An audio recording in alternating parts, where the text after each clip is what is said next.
시청자 여러분 안녕하십니까? 부산 초대석 강혜상입니다. 부산 지역 각 정당에서는 4.27 재보선 선거뿐만 아니라 내년 총선을 앞두고 본격적인 총선 준비에 들어갔습니다.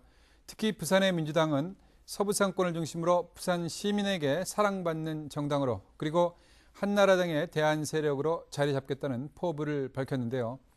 이런 민주당의 변화는 바로 지난해 젊고 새로운 위원장으로 당선된 최인호 부산시당 위원장의 개혁 의지가 숨어 있다고 합니다. 오늘은 최인호 민주당 부산시당 위원장님 모시고 새롭게 변신하는 부산민주당에 관한 얘기 나눠보겠습니다. 자리에 최인호 위원장님 나와 계십니다. 안녕하십니까? 네, 안녕하세요. 먼저 시청자 여러분께 간단한 인사 말씀 부탁드리겠습니다. 네, 시청자 여러분 안녕하십니까? 저는 민주당 부산시당 위원장 겸 사화갑 위원장을 맡고 있는 최인호입니다. 요즘 한낮의 기온이 초여름 날씨입니다. 실록의 계절입니다. 이 좋은 계절에 시청자 여러분들이 하시는 모든 일들이 잘 이루어지시고 또 행운이 깃드시길 진심으로 기원합니다. 또 가족 한 분 한 분의 건강과 건성을 빕니다. 오늘 소중한 만남의 시간이 되었으면 좋겠습니다. 감사합니다. 예, 경남 지역 출신이면서 계속 야당 생활을 하셨죠? 예. 예.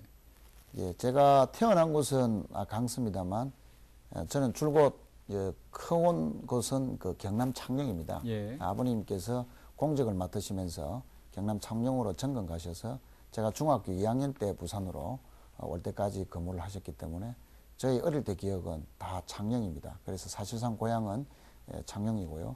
그 뒤에 이제 중학교를 부산에서 졸업하고 고등학교, 대학도 부산에서 나왔습니다. 지금도 부산에서 살고 있는 부산 사람입니다.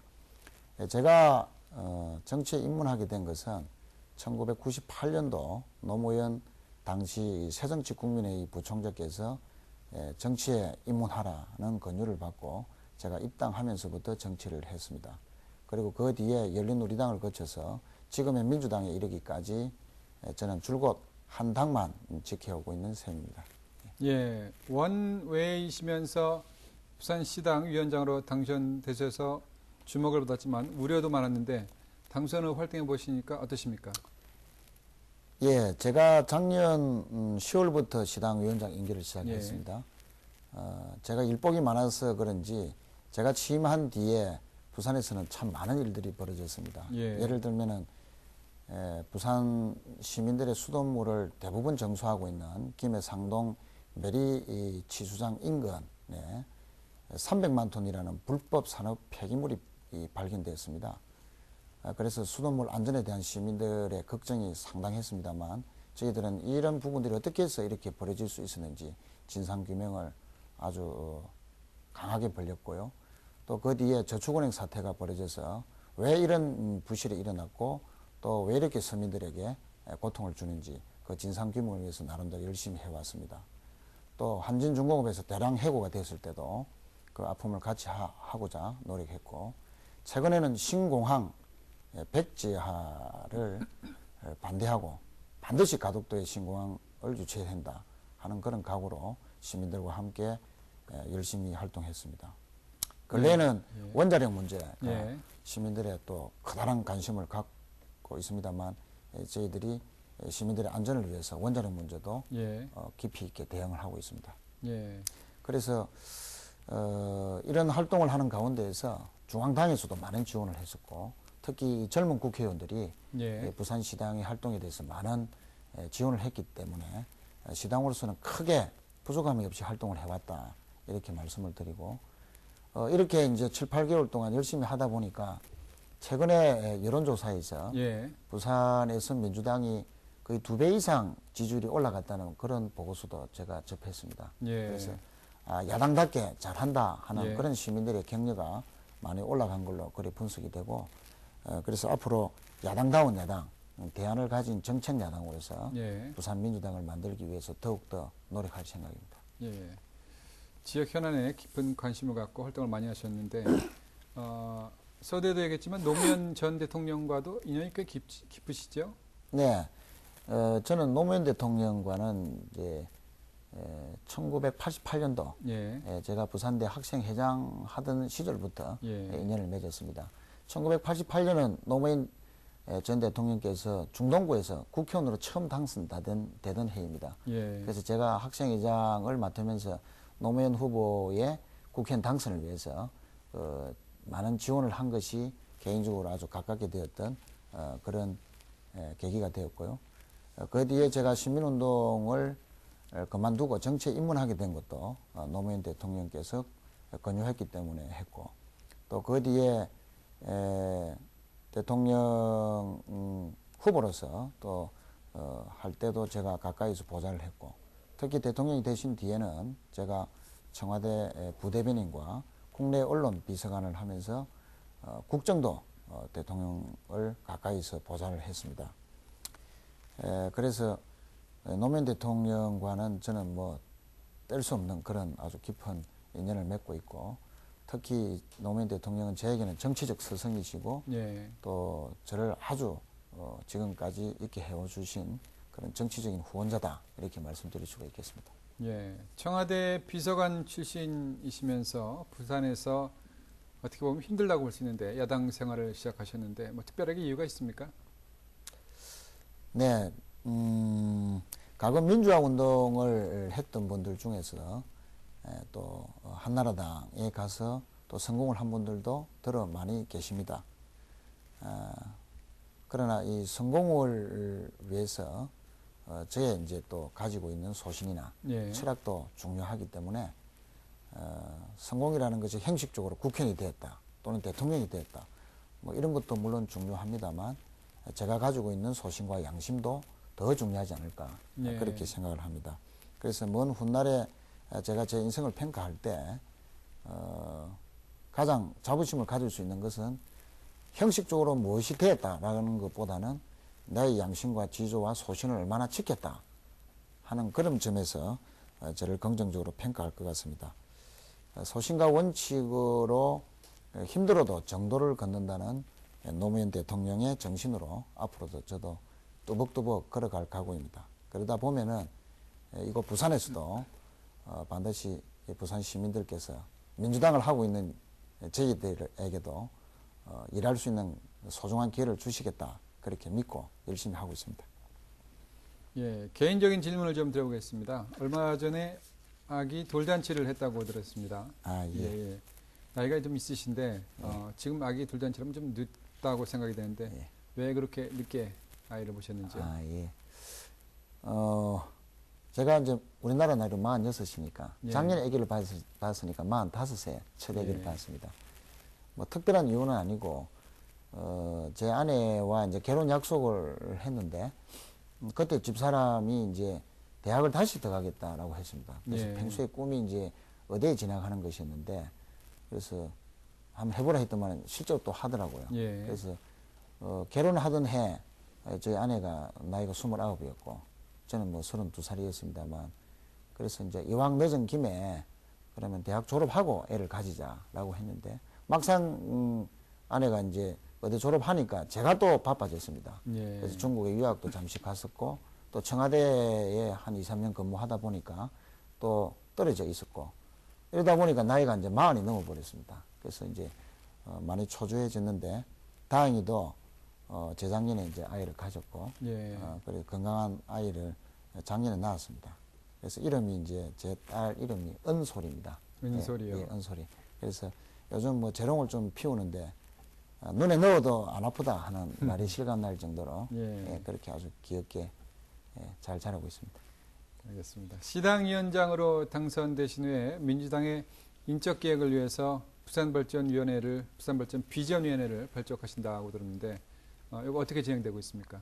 네, 부산발전비전위원회는 주로 참여정부에서 장관급과 수석급을 지내신 분들이 대거 참여하고 있고, 특히 그 각 지역 대학에서 특히 부산 지역의 교수님들이 주축이 되어서 구성된 그런 모임입니다. 이 부산발전비전위원회는 민주당이 이곳 부산에서 정책적인 정당 그리고 대안을 가진 정당으로 발돋움하는 데 큰 역할을 해주고 있습니다. 그동안 비전위원회는 부산의 식수 문제라든지 또 부산, 울산, 경남의 통합 문제라든지 하는 이러한 부산 지역의 굵직한 해남 문제에 대해서 많은 연구와 대안을 만드는데 활동을 해왔습니다. 조만간 갈수록 비대화되는 수도권에 대비해서 지방의 발전의 전략이 어떻게 해야 되고 또 구체적인 대안이 무엇이 되어야 되느냐라는 주제로 오는 5월 12일에는 노무현 대통령 추모 2주기와 맞물려서 대규모 학술 토론회도 예정되어 있습니다. 앞으로 부산발전위원회가 더욱더 열심히 활동할 것으로 기대됩니다. 예, 참여정부의 장관급, 수석급 그리고 교수님들이 참여했다고 하는데 주로 어떤 분들이 참여하고 계시죠? 네, 지금 공동위원장으로 이제 계시는 이수훈 경남대 지금 현재 극동문제연구소 소장님은 지금 그 옛날 참여정부 때 동북아시대 위원장 장관급을 지내셨고요. 또 위원으로는 이정호 전 시민사회 수석, 또 다수의 정부나 청와대 위원급을 지내신 분들이 많이 이제 참여하고 계십니다. 예, 위원장으로 당선되신 후에 젊은 세대로 민주당이 교체되면서 어떤 계획에 대한 기대감을 높였는데 실제로 변화가 좀 있습니까? 네, 상당한 변화가 있습니다. 작년에 10월 달에 저희들 민주당에서 전당대회가 있었는데요. 그 결과 40대의 이인영 최고위원이 4등으로 당당히 당선이 되었고 또 김용춘 최고위원도 지도부에 입성을 했습니다. 그리고 전국의 많은 시도당에서도 40대의 젊은 위원장들이 시도당 위원장이 되었습니다. 그래서 당을 좀 더 개혁적인 방향으로, 좀 더 진보적인 방향으로, 좀 더 젊은 정당으로 만들기 위해서 많은 노력을 하고 있습니다. 특히 야권연대와 통합이 상당히 중요하다라고 생각하고 이 부분에 대해서 많은 노력을 기울이고 있습니다. 40대는 기득권에 연연하지 않는 그런 장점이 있습니다. 그래서 이런 40대의 활력 있는 활동들은 당을 위해서도 그렇고 정치 발전을 위해서도 앞으로 더욱더 강조되고 더욱더 기대돼야 된다 하고 생각하고 있습니다. 예, 기득권에 연연하지 않겠다 이렇게 말씀해 주셨는데 최근 신공항 백지화 이후에 부산시에서는 가덕도 독자 이전 추진을 밝혔고 또 민주당에서는 국책 사업으로 재추진하자 이렇게 입장을 발표했는데 이 내용을 구체적으로 좀 말씀해 주시죠. 네. 신공항 백지화 이후에 부산시가 내놓은 대안이 가덕도 공항을 독자적으로 추진하겠다는 것이거든요. 그런데 저희들은 그것은 한마디로 실현 가능성이 없는 논리다. 예를 들면 무엇 때문에? 예. 그래서 이제 왜 그러냐면 우선 그 신공항의 성격부터 다시 한번 더 살펴봐야 됩니다. 신공항은 영남권 1,300만 주민들만 이용하는 것이 아니라 순천이나 광양이나 호남 지역 일부 분들도 이용하게 될 것이고 또 충청도 분들도 일부 이용하게 될 것이고 특히 인천공항에 없는 새로운 이 항로가 개설이 되면 서울 분들도 이제 신공항을 이용하게 되거든요. 그러면 전 국민들이 이용하는 신공항이 되는 것이고 두 번째는 인천공항에 의해서 신공항은 제2의 관문 역할을 하게 됩니다. 그럼 전 국민이 이용하고 제2의 관문이면 당연히 이것은 국가적 사업이죠. 그래서 한 지방자치단체가 떠안아야 될 그런 성격의 사업이 아니다. 그래서 앞으로도 이러한 그 전 국민의 이용 그리고 제2의 국가 관문 이런 성격으로 봤을 때 반드시 국책 사업이 돼야 된다는 것이고요. 두 번째는 독자적으로 추진하겠다는 것은 예산도 독자적으로 부담하겠다는 것이거든요. 그러나 부산 시민 여러분들이 다 잘 아시다시피 전국의 광역 그 자치단체 중에서 부산시가 빚이 제일 많은 도시입니다. 그런 이런 형편에서 과연 그 어마어마한 국비 부담까지 부산시가 감당하겠다라는 것은 전혀 현실적이지 못하다. 예를 들면 올해 이 예산을 가만히 살펴보면요. 부산시 예산 중에서 서민생활 안정과 주거환경 개선 사업에 한 500억 정도, 그리고 전통시장 현대화 지원 사업에 150억, 그리고 각종 보육 사업에 2천억, 도시철도 사업에 850억, 도심 생태 사업에 400억, 그리고 무상급식에 약 한 400억 해서 이런 돈을 다 합치면 한 5천억 정도 되거든요. 이건 포기할 수 없는 사업입니다. 부산시가 존재하는 한 반드시 해야 될 삶의 질의 문제고 복지의 문제인데 이 5천억을 가만히 이제 보면 우리가 신공항을 부산시가 독자적으로 다 부담한다 하면요. 한 15조 들거든요. 그러면 1년에 한 1조 5천억 정도 됩니다. 10년 건설 기간을 놓고 보면. 그러면 보통 35% 정도를 국비 지원으로 예상을 하면 5천억 딱 됩니다. 예. 그러면 국비가 해야 될 5천억을 다 부산시가 떠안는다면 방금 말씀드린 이런 삶의 질과 관련된 예. 사업은 아무것도 못 한다는 거죠. 예. 그것이 현실적이지 않다는 겁니다. 그래서 이렇게 그 비현실적인 재정 계획으로서도 전혀 신공항의 독자 추진은 현실 가능성이 없다. 알겠습니다. 예, 그래서 예. 국책 사업으로 반드시 재추진돼야 예. 된다 하는 그런 주장을 하고 있습니다. 거기까지 하고요. 그다음에 이제 고리 원자력 1호기 가동을 중단해야 된다. 뭐 네. 이런 얘기가 많이 나오고 있는데 어떻게 보십니까, 이 부분? 예, 시민 여러분들께서 지금 이 원자력 문제에 대해서는 거의 뭐 공포 수준의 지금 우려를 하고 계십니다. 예. 만약 후쿠시마와 같은 그 사태가 이 기장에서 발생한다면 지금 유엔 기준으로 따르면 반경 40km 이내에 있는 모든 사람들이 다 바깥으로 대피하라는 거 아닙니까? 그 40km 기준에 따르면 부산 시민 전부가 다 이제 다른 도시로 이주해야 되는 아주 대재앙으로 될 것으로 걱정하고 있습니다만 지금 원자력 그 고리 1호기는 지금 건설 과정에서도 상당히 부실 공사 의혹이 지금 제기되고 있고 특히 수명이 다 돼서 연장을 하는 그 과정에서도 그 연장 기준에 전혀 부합하지 못하는 여러 가지 조건과 기준들이 지금 속속 발견되고 있거든요. 예. 그래서 그 안정성에 치명적인 결함이 있을 수 있다라고 이렇게 이제 여러 각계에서 주장하고 있습니다만 그래서 앞으로는 우선 이 고리 원자력 1호기부터 폐쇄를 해야 되고 그리고 또 전 세계적으로도 예. 지금 건설 완공한 것이 4호기고 또 지금 건설 중인 게 또 4호기 앞으로 계획 중인 게 4호기 그럼 총 12개의 원자력 예. 그 발전소가 이제 기장에 이제 만들어지는 거거든요. 전 세계적으로도 12개의 원자력 발전소가 이렇게 한 곳에 밀집되어 있는 것은 사례가 없습니다. 그 정도로 이 기장이 핵단지화가 되고 있는데 최소한 건설 중인 것은 모르더라도 계획 중인 그 원자력 발전소만큼은 근본적으로 재검토돼야 된다 하는 것도 아울러서 말씀드리겠습니다. 예. 내년 총선을 앞두고 현재 어떤 준비를 하고 계신지요? 예, 여러 가지 준비를 하고 있습니다만 내년 총선에서 민주당이 또 야권이 큰 성과를 낳기 위해서는 야사당이 하나로 뭉쳐야 된다. 야권 연대가 필수적이라고 생각합니다. 그래서 지금 현재 야권 연대를 힘있게 성과 있게 추진하기 위해서 당끼리의 그 만남도 하고 있고 또 서로 신뢰를 쌓아가도록 많은 노력을 하고 있는 중입니다.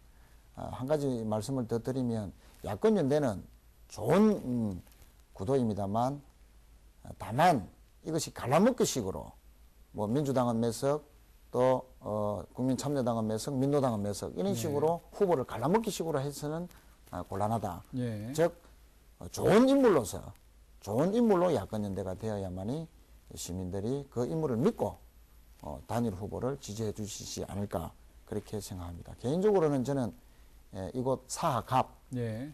지역을 지역구로 정해서 내년 총선에 출마할 생각입니다. 그래서 지역 주민들과 밀착해서 지역의 여러 가지 해난들과 대안들을 만드는데 많은 노력을 하고 있습니다. 예. 부산을 위해 민주당의 역할이 무엇이라고 생각하십니까? 네, 부산에서 지난 20년간 한나라당이 모든 정치 권력을 독점해 왔습니다. 그 결과 부산에는 야당이 사라진 도시, 야당이 없는 도시가 되고 말았습니다. 공천만 되면 당선이 되니까 한나라당 의원들이 점점 더 좀 안이해져 갖고 결과적으로 무능해진 그런 모습을 보이고 있다는 시민들의 연연이 높아지고 있는 것 같습니다. 이번 동남권 신공항의 백지화 과정에서도 집권 여당인 한나라당 부산 의원들이 보여줬던 그 무능력함에서 전형적으로 그 모습이 발견되었다고 생각합니다. 그래서 민주당의 역할은 일당 독주하는 한나라당을 견제하고 비판하는 건전한 대안 세력이 되어야 된다. 그리고 이를 위해서는 내년 총선에서 가반수에 가까운 그런 의석을 만들 때 이러한 건전한 대안 세력이 될 수 있지 않겠나 그렇게 생각을 합니다. 경쟁은 정치적인 경쟁은 시민들을 위해서 아주 바람직하다고 생각합니다. 예. 끝으로 올해 계획이나 포부가 있으시면 마지막으로 말씀해 주시고 마무리하겠습니다. 예. 우리 부산은 동부 상권에 비해서 사실상 서부 상권이 낙후된 것이 사실입니다. 그래서 서부 상권 발전이 없는 부산 발전은 상당히 공허하다 하는 그런 말씀을 먼저 드리겠습니다. 그래서 저 개인적으로는 이 서부 상권의 발전에 대해서 그 비전과 구체적인 대안을 위해서 연구를 하고 있고, 또 특히 제가 출마할 사 지역의 발전에 관한 많은 연구와 또 토론을 하고 있습니다. 그래서 이런 디자인들이 다 완성이 되면 올 연말께 조그마한 책자라도 한번 내보겠다는 그런 생각을 갖고 있습니다. 예, 알겠습니다. 오늘 나와주셔서 감사합니다. 예, 고맙습니다. 공자는 정치를 바로잡음이라 했고 이것은 정의의 실현을 의미한다고 했습니다. 정치란 사람들 각자가 맡은 역할을 다하게끔 하는 것이고 이를 통해 정의가 실현된다는 이론인데요. 비록 사람이 사람 노릇을 해야 하는 것이라고 합니다. 자기 자신부터 욕심을 없애고 다스려야 제대로 정치를 할 수 있다는 것, 누구보다도 지금의 정치인들이 되새겨야겠습니다. 이상으로 부산초대석 마치겠습니다. 감사합니다.